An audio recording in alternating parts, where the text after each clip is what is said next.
మానవుని యొక్క చర్మం చీకిపోయి కృషించిన తర్వాత కూడా తిరిగి లేస్తాననే నిరీక్షణ అతనికి ఏమైనా ఉంటున్నదా? ఆ విషయాలేంటో చూద్దాం.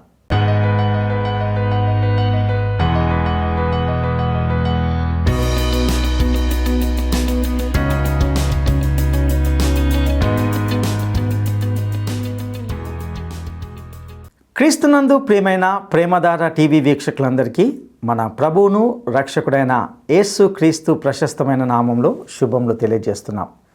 నేటి మన ధ్యాన భాగంలో యోబు గ్రంథము 18, 19 అధ్యాయాలను ధ్యానించుకోబోతున్నాం.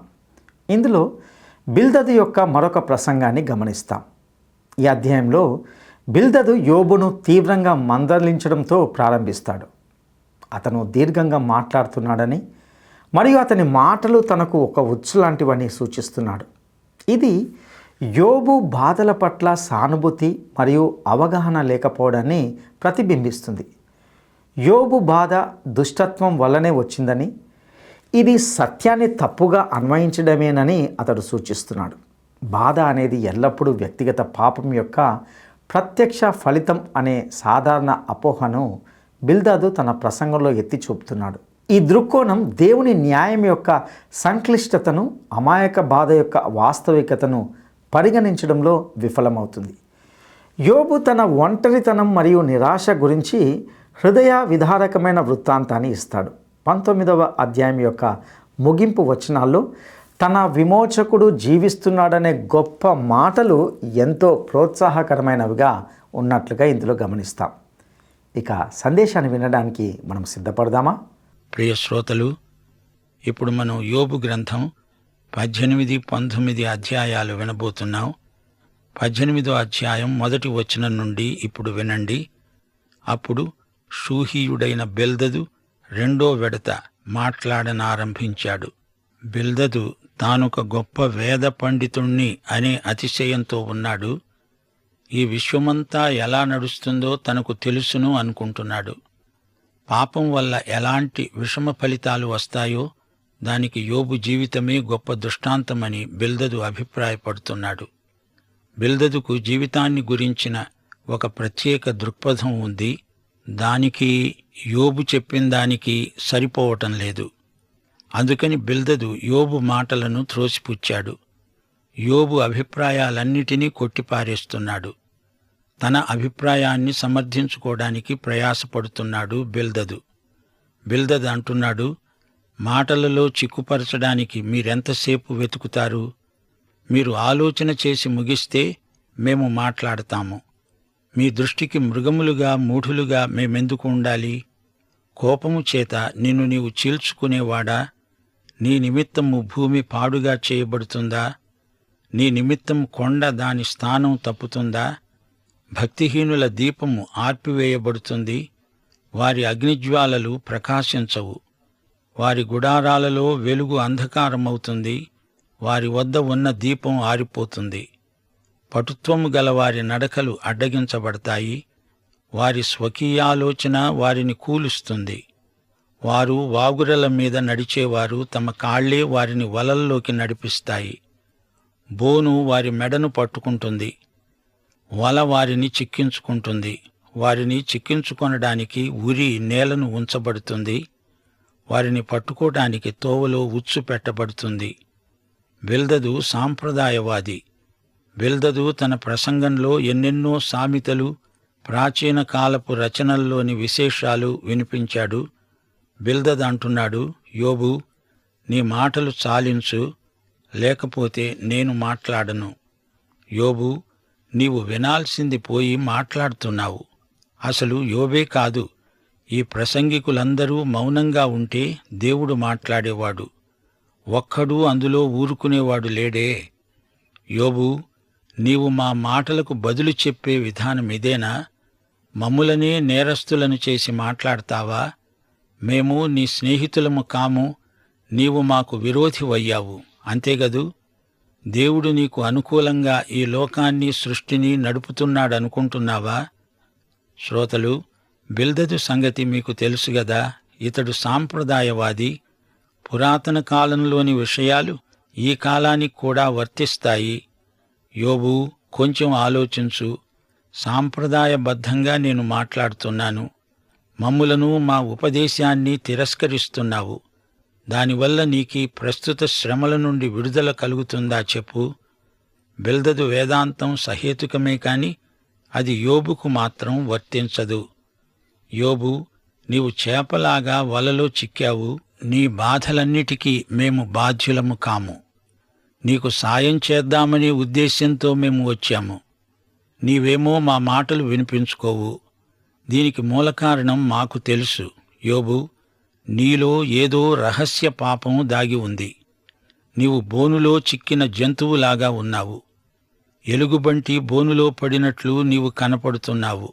నీ వాలకం అలాగే ఉంది. నీవు ఆందోళనతో అట్టిట్టయిపోవడానికి కారణమిదే. శ్రోతలు, బిల్దదు పాండిత్యం ప్రదర్శనకు పనికొస్తుందేమో కాని ప్రయోగానికి పనికిరాదు. రేఖాగణిత శాస్త్రజ్ఞుడిలాగా బిల్దదు మాట్లాడుతున్నాడు. బిల్దదుకు వాస్తవ జీవితంలోని సమస్యలకు పరిష్కారం తెలియదు. 2 2 4 ఇది కూడిక, 2 2 4 ఇది హెచ్చవేత. ఈ 2 ఒకటే అంటే అది మిగతా అంకెలకు వర్తించదు. 3 3 6 తిరిగి 3 3 9 అవుతుంది. బిల్దదు సత్యమును తప్పు ప్రాతిపదిక మీద వివరించాలని చూస్తున్నాడు. ఈ ముగ్గురు వేదాంతులు తమ తమ సిద్ధాంతాలను ఏకబిగిని ఉపన్యసించారు. బిల్దదు వాదమేమిటంటే, యోబు బోనులోకి ఉరిలోకి పోయి పడ్డాడు, అందులో చిక్కుకున్నాడు. 14వ వచనం, వారి ఆశ్రయమైన వారి గుడారములో నుండి పెరికివేయబడతారు. వారు భీకరుడైన రాజునొద్దకు తీసుకొని పోబడతారు. శ్రోతలు గమనించండి, భీకరుడైన రాజు అంటే మరణం. మరణం మనుషులను మింగివేసే మృగం. అది మనుషులను భక్షిస్తుంది. వారి అవయవాలను మరణం మింగివేస్తుంది. అయితే మరణాన్నే మింగివేయగల శక్తి దేవునికి ఉన్నది. కీర్తనలు 49 15వ వచనం, 1 కొరింథీ 15వ అధ్యాయం 55 56 వచనాలు. పాతాళ బలములో నుండి దేవుడు నన్ను విమోచించాడు. విజయమందు మరణం మింగివేయబడింది. ఓ మరణమా, నీ ముల్లెక్కడ? ఓ మరణమా, నీ విజయమెక్కడ? మరణపు ముల్లు పాపము, పాపమునకు ఉన్న బలము ధర్మశాస్త్రమే. 15వ వచనం, వారికి అన్యులైన వారు వారి గుడారములో నివాసం చేస్తారు. వారి నివాస స్థలము మీద గంధకము చల్లబడుతుంది. క్రింద వారి వేళ్లు ఎండిపోతాయి, పైన వారి కొమ్మలు నరకబడతాయి. భూమి మీద ఎవ్వరూ వారిని జ్ఞాపకం చేసుకొనరు. మైదానమందు ఎక్కడా వారిని ఎరిగిన వారు ఉండరు. జనులు వారిని వెలుగులో నుండి చీకటిలోనికి తోలివేస్తారు. భూలోకము నుండి వారిని తరుముతారు. అవును, దుష్టులను రోగం హరించి వేస్తుంది. దేవుని అగ్ని అతణ్ణి అతని నివాసాన్ని దహించి వేస్తుంది. అతని పేరు పూర్తిగా తుడిచిపెట్టుకుపోతుంది. అతని కుటుంబం పూర్తిగా నశిస్తుంది. సంతానం ఉండదు. రాబోయే తరాలకు ఇది ఎంతో ఆశ్చర్యం గొలుపుతుంది. కాని ఈ సూత్రం యోబుకు వర్తించదు. ఈ సంగతి బిల్దదుకు తెలియదు. నీ సిద్ధాంతం సరైంది కావచ్చు, అది ప్రతి ఒక్కరికీ వర్తించకపోవచ్చు. ఆధ్యాత్మిక సలహాదారులు చాలామంది బిల్దదు లాంటి వారే. ఈ రోజున వారు ఎందరో ఉన్నారు. ఒక వ్యక్తికి అన్ని విధాలా అన్వయించే సిద్ధాంతమై ఉండాలి, లేకపోతే అది ప్రమాదకరమైనదని చెప్పగలం. దుష్టులు దుర్మార్గులు నాశనమవుతారు అంటూ బిల్దదు చెబుతున్నాడు. బాగానే ఉంది గాని యోబే ఆ దుర్మార్గుడు అనడం గొప్ప తప్పు. 19వ వచనం నుండి, వారి ప్రజలలో వారికి పుత్రులైనా పౌత్రులైనా ఉండరు. వారు నివసించిన స్థలాలలో తప్పించుకొన్నవారు ఒక్కడైనా ఉండడు. తరువాత వచ్చిన వారు వారి మీద పడిన శిక్షను చూచి విస్మయం పొందుతారు. పూర్వం ఉండినవారు దానిని చూచి దిగులు పడతారు. నిశ్చయముగా భక్తిహీనుల నివాసములకు ఇట్టిగతే పడుతుంది. దేవుని ఎరుగని వారి స్థలము ఇట్టిదే. శ్రోతలు, బిల్దదు చేసిన ఈ రెండో ప్రసంగం అతని మొదటి ప్రసంగం లాంటిదే కాని ఈసారి అతడు ఎలీఫజులాగా కఠినమైన పదజాలం ప్రయోగించాడు. వైద్యుడు రోగికి ఇచ్చిన ఔషధం సరైంది కాకపోతే రోగి రోగం ముదిరి చస్తాడు. రోగి మాటలు వినిపించుకోకుండా వైద్యుడు ఎలా రోగ నిర్ధారణ చేయగలడు?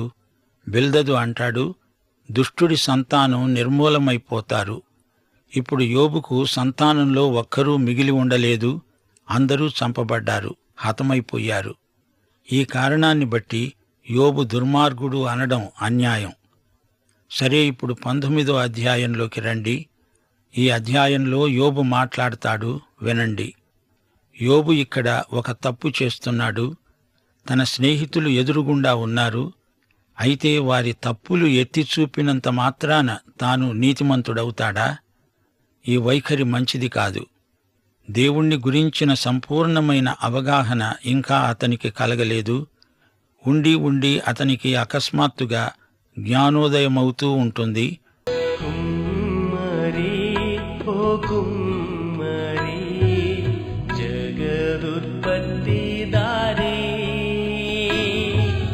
చీకటమన్నైన నా వంక చల్లగా చూడుమయా, చల్లగా చూడుమయా.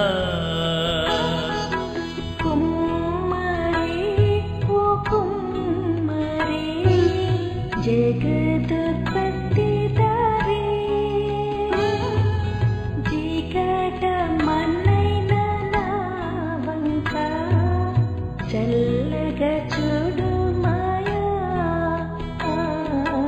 చల్లగా చూడుమయా.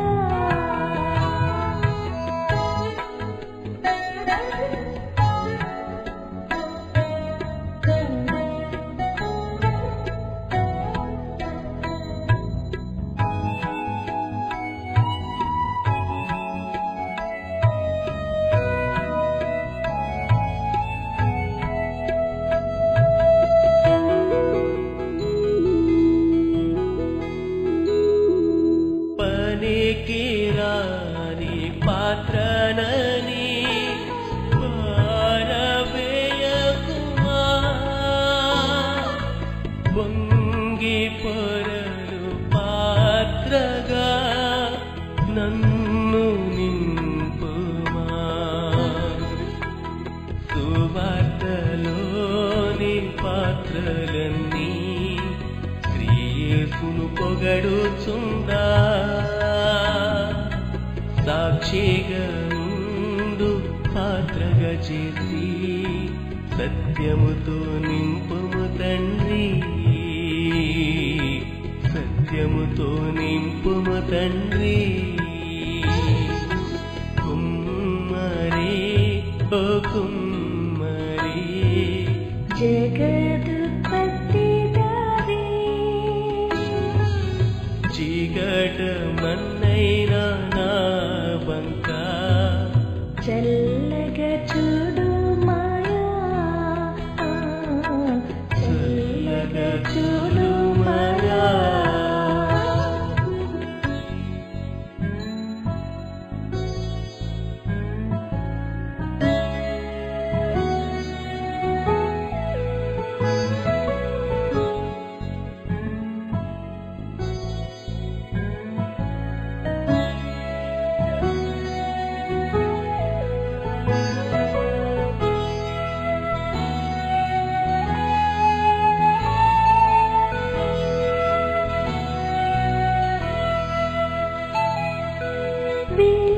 విలువలేని పాత్రం నేను, కొనువారు లేరెవ్వరు. వెలలేని నీదు రక్తంబుతో వెలుగొందు పాత్రగా చేసి, ఆటంకంబుల నుండి నన్ను తప్పించి ఎల్లప్పుడు కావుమయ్యా.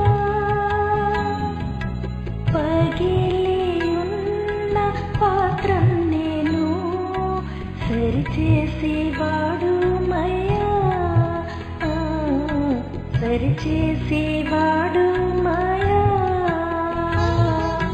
కుమ్మరి ఓ కుమ్మరి,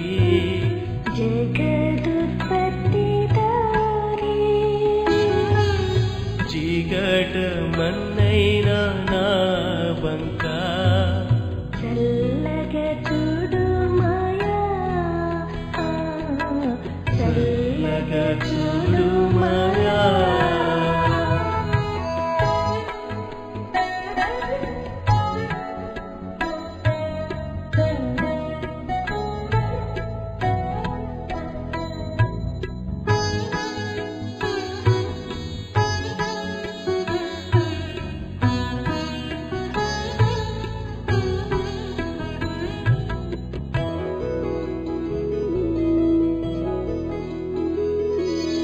లోకాశతో నిండి ఉప్పొంగుచు మార్గంబునే తప్పితిం. మనుషేచ్ఛలన్నీయున్ స్థిరమనుచునే మనశాంతి కోల్పోతేనే. పోగొట్టుకున్న పాత్రయనుచు పరుగెత్తి నిను పట్టితి.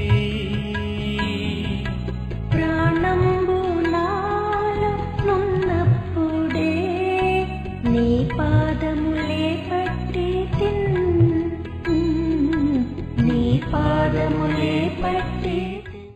19వ అధ్యాయం 1వ వచనం నుండి, ఎన్నాళ్ళు మీరు నన్ను బాధిస్తారు, ఎన్నాళ్ళు మాటల చేత నన్ను నలగొడతారు. 10 మారులు మీరు నన్ను నిందించారు. నన్ను బాధించడానికి మీకు సిగ్గనిపించదా? నేను తప్పు చేస్తే నా తప్పు నా మీదికే వస్తుంది గదా. మిమ్మును మీరు నా మీద హెచ్చించుకుంటారా? నా మీద నేరం మోపుతారా? అలాగైతే మీరిది తెలుసుకోవాలి, దేవుడు నాకు అన్యాయం చేశాడు. తన వలలో నన్ను చిక్కించుకున్నాడు. నా మీద బలాత్కారం జరుగుతున్నదో అంటూ నేను మొర్ర పెడుతున్నా నా మొర్ర ఆయన అంగీకరించలేదు. సహాయము నిమిత్తం నేను మొరలిడుతున్నాను గాని న్యాయం దొరకదు. నేను దాటలేకుండా ఆయన నా మార్గానికి కంచె వేశాడు. నా త్రోవలను చీకటి చేశాడు, నా ఘనతను కొట్టివేశాడు. తలమీది నుండి నా కిరీటాన్ని తొలగించాడు. నలుదిశలు ఆయన నన్ను విరగ్గొట్టగా నేను నాశనమైపోయాను. ఒకడు చెట్టును పెళ్లగించినట్లు ఆయన నా నిరీక్షణాధారాన్ని పెళ్లగించాడు. శ్రోతలు చూచారా? ఇది వరస. నా స్నేహితులు నన్ను ఏడిపిస్తున్నారు, నన్ను వేధించుక తింటున్నారు అంటాడు యోబు. అదేం విచిత్రమో కాని ఈ స్నేహితులు మాట్లాడిన కొద్దీ తనకు దూరమైపోతున్నారు. తన స్నేహితులదే తప్పు అంటూ పదే పదే చెబితే అంత మాత్రాన తాను నిర్దోషి అవుతాడా? దేవుని సన్నిధిలో తన మనస్సాక్షి నిందారహితమై నిర్దోషమై ఉందా లేదా అది చూసుకోవాలి గాని పనిగట్టుకొని తన స్నేహితుల తప్పులను ఏకరువు పెట్టాల్సిన పని లేదు. మనల్ని మనం సమర్థించుకోకపోతే మనకేదో కీడు వాటిల్లుతుందని భయమా? బోధకులు జాగ్రత్తగా ఉండండి. విమర్శకులు చాలామంది వీరిపై విల్లెక్కు పెట్టి ఉంటారు. అయితే దేవుడు తమతో ఉన్నాడని తెలిసినప్పుడు ఇతరుల దుర్విమర్శలకు బెదిరిపోవలసిన పని లేదు. నిన్నెరిగిన స్నేహితులకు నీవు చెప్పేదేమీ లేదు. నీ శత్రువులంటావా? వారు నిన్ను ఒక పట్టాన విడువరు. కాలక్రమేణా వాస్తవమే రుజువవుతుంది, సత్యమే గెలుస్తుంది, అబద్ధం ఓడిపోతుంది. స్నేహితుల అభియోగాలు విని వారిని సాగనంపి ఊరుకుంటే బాగుండేది. ఈ సమర్థన ప్రసంగమంతా వృధా ప్రయాస. నన్ను విమర్శించే ప్రతి ఒక్కడికి జవాబు చెప్పుకుంటూ పోతే దానివల్ల నా సేవ కుంటుపడుతుంది. దేవుడే సత్యాన్ని సరైన సమయంలో బయలుపరుస్తాడు. అది అసలు విజయ రహస్యం. 10 సార్లు స్నేహితులు తనను నిందించారని లెక్క పెట్టుకుంటున్నాడు. ఎవరి తప్పులు వారికి కనపడవు. గురిగింజ కింద నలుపు అది దానికి కనపడదు గదా. యోబు కూడా తనలో దాగి ఉన్న స్వనీతి పరాయణత్వాన్ని తాను చూడలేకపోతున్నాడు. యోబు అంటున్నాడు, బిల్దదు, నేను బోనులో చిక్కుకున్నాను అంటున్నావే, అది నా తప్పు కాదు, అది దేవుడు చేసిన పని. దానికి నన్ను అని ఏమి లాభం? దేవుడు ఇలా ఎందుకు చేస్తున్నాడో ఆయన నాకు చెబితే గదా. ఆయనేమో నాకేదీ చెప్పడు, దానికి నేనేం చెయ్యను? మీరేమో మీ వాగ్యుద్ధంలో నన్ను గాయపరచటం మానరు. ఇతరుల తప్పులను వేలుపెట్టి చూపటం సులభమే. యోబును ఆదరించి బలపరచి అతని తప్పులను సరిదిద్దుదాము అనే మనస్సు వారికి లేదు. అతని చేత పాపాలు ఒప్పించాలి అని మాత్రమే వారు ప్రయత్నిస్తున్నారు. ప్రేమ గలిగి సత్యం చెప్పాలి గాని ఎదటివాణ్ణి గాయపరిచి ఏడిపించటానికి కాదు. యోబు మరో విషయంలో తప్పటడుగు వేస్తున్నాడు. దేవుడు తనకు శత్రువై తనను బాధిస్తున్నాడు అనుకున్నాడు గాని సైతాను అసలు తనకు శత్రువు అనే సత్యాన్ని గ్రహించలేకపోయాడు. ఇశ్రాయేలీయులలో చాలామందికి చెడుగు మంచి రెండూ దేవుడి దగ్గర్నించే వస్తాయి అనే భావన ఉంది. ఎవరు చేసుకున్నంత వారికి సంభవించి తీరుతుంది. ఎవరికి వారే ఈ విషయంలో బాధ్యులు అనుకుంటారు. యోబుకు కూడా ఇదే ఆలోచన ఉంది. 11వ వచనం నుండి, దేవుడు నా మీద తన కోపాన్ని రగులబెట్టాడు, నన్ను తన శత్రువులలో ఒకణ్ణిగా ఎంచాడు. ఆయన సైనికులు ఏకంగా కూడి వచ్చారు, వారు నా మీద ముట్టడి దిబ్బలు వేశారు, నా గుడారం చుట్టూరా దిగారు. ఆయన నా సోదర జనమును నాకు దూరం చేశాడు. నా నెలవరులు నాకు కేవలము అన్యులయ్యారు. నా బంధువులు నా దగ్గరికి రావటం లేదు. నా ప్రాణ స్నేహితులే నన్ను మరిచిపోయారు. నా ఇంటి దాసదాసీ జనులు నన్ను అన్యునిగా ఎంచారు. నేను వారి దృష్టికి పరదేశినై ఉన్నాను. పనివాణ్ణి పిలిస్తే వాడు పలకటం లేదు. వాణ్ణి నేనే బతిమాలుకోవలసి వస్తోంది. నా ఊపిరే నా భార్యకు అసహ్యమనిపిస్తోంది. నేను కన్న కుమారులకే నా వాసన అసహ్యమైపోయింది. చిన్న పిల్లలు సహా నన్ను తృణీకరిస్తున్నారు. నేను లేచాను అని చూడగానే బాలురు నా మీద దూషణ మాటలు పలుకుతారు.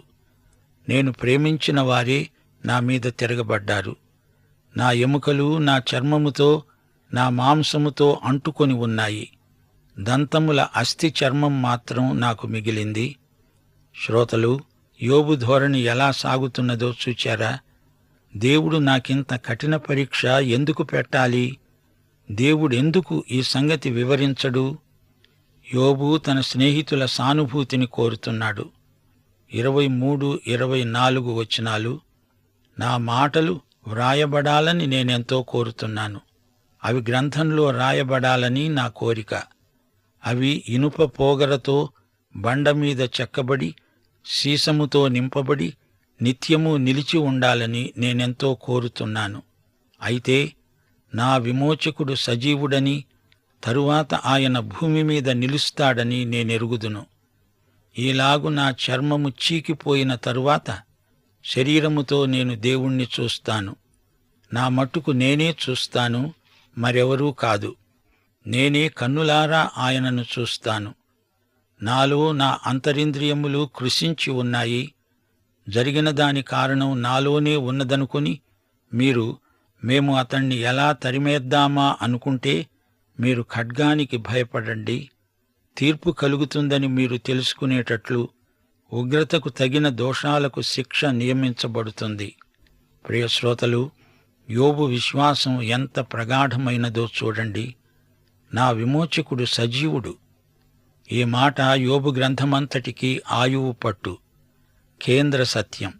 విమోచకుడు అంటే బంధువు, కుటుంబంలోనివాడు, బానిసత్వం నుండి విడిపించినవాడు, విధవరాలిని అనాథను ఆదుకున్నవాడు అని అర్థం. రూతు గ్రంథం 3వ అధ్యాయం 1వ వచనం మీకు జ్ఞాపకముందా? రూతుకు విమోచకుడు బోయజు. అతడు బంధు విమోచకుడు. యోబుకు పరలోకంలో తనను గురించి దేవునికి సైతానుకు మధ్య జరిగిన వాదం విషయం బొత్తిగా తెలీదు. అయినా అతని విశ్వాసం ఎంతో గొప్పది. యోబు విశ్వాస ప్రమాణం, నా విమోచకుడు సజీవుడని నాకు తెలుసు. దేవుడే తనకు ఈ కష్టాలు తెచ్చిపెట్టాడని యోబు అనుకున్నాడు. అయినా తనకు సశరీర పునరుత్థానం ఉందని, తాను తన విమోచకుణ్ణి చూస్తానని యోబు గట్టిగా నమ్మాడు. పాత నిబంధనలో పునరుత్థానాన్ని గురించిన దర్శనం పొందిన మొదటి వ్యక్తి యోబు.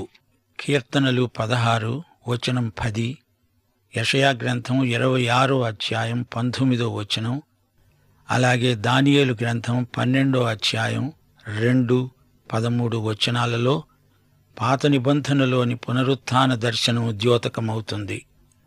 నీవు నా ఆత్మను పాతాళములో విడిచిపెట్టవు, నీ పరిశుద్ధుణ్ణి కుళ్ళు పట్టనీయవు. మృతులైన నీ వారు బ్రతుకుతారు, నా వారి శవాలు సజీవములవుతాయి. సమాధులలో నిద్రించే అనేకులు మేలుకుంటారు. కొందరు నిత్యజీవము అనుభవించడానికి, కొందరు నిందపాలవటానికి, నిత్యముగా హేయులవటానికి మేలుకుంటారు. దానియేలు, నీవు అంత్యము వరకు నిలకడగా ఉండిన ఎడల విశ్రాంతి నొంది కాలాంతమందు నీ వంతులో నిలుస్తావు. పునరుత్థానం, పునరుత్థానం. యోబు, నీవు పునరుత్థాన ప్రవక్తవు. ఈ శరీరం మట్టిలో కలిసిపోయిన క్రీస్తునందు మాకు మహిమ శరీరాలు వస్తాయి. పునరుత్థాన శక్తి ఇప్పుడు మాలో పనిచేస్తోంది. యోబు, నీకు జేజేలు. పాఠం సమాప్తం. యేసు ప్రభువు వారి కృప, తండ్రి అయిన దేవుని ప్రేమ, పరిశుద్ధాత్మ నిత్య సహవాసము మనకందరికీ తోడై ఉండునుగాక. ఆమేన్.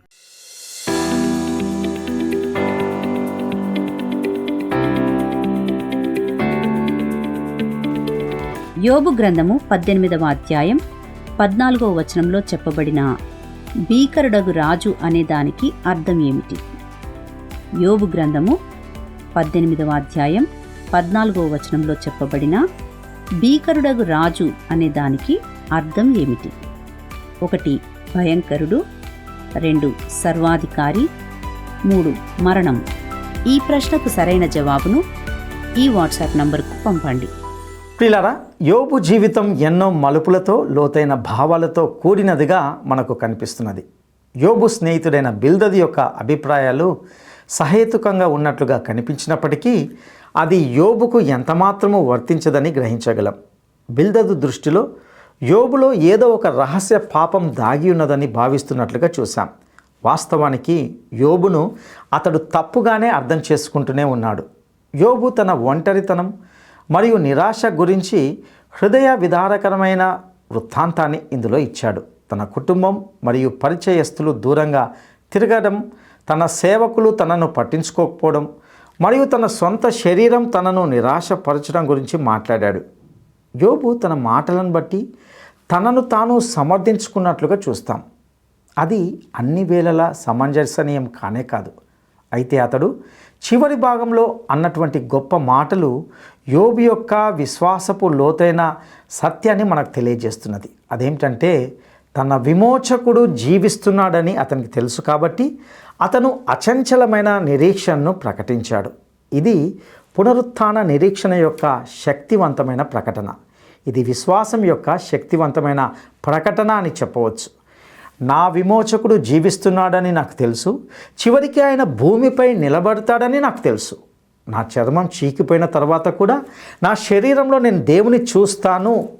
ఇది విశ్వాసులకు ఎంతో ప్రోత్సాహాన్ని ఇచ్చే మాటగా ఉంటున్నది. మన విమోచకుడు జీవిస్తున్నాడని మరియు ఒకరోజు మనము ఆయనను ముఖాముఖిగా చూస్తున్నామనే ఆశ పరీక్ష సమయాల్లో ఓదార్పును, బలాన్ని అందిస్తుంది. ఇట్టి నిరీక్షణతో బ్రతకడానికి ప్రభు మనకు సహాయం చేయనుగాక. దైవాశీస్సులు. ఈ కార్యక్రమం మీకు నచ్చిందా? అయితే వెంటనే మిస్డ్ కాల్ ఇవ్వండి. బహుమతి పొందే విజేత మీరే కావచ్చు.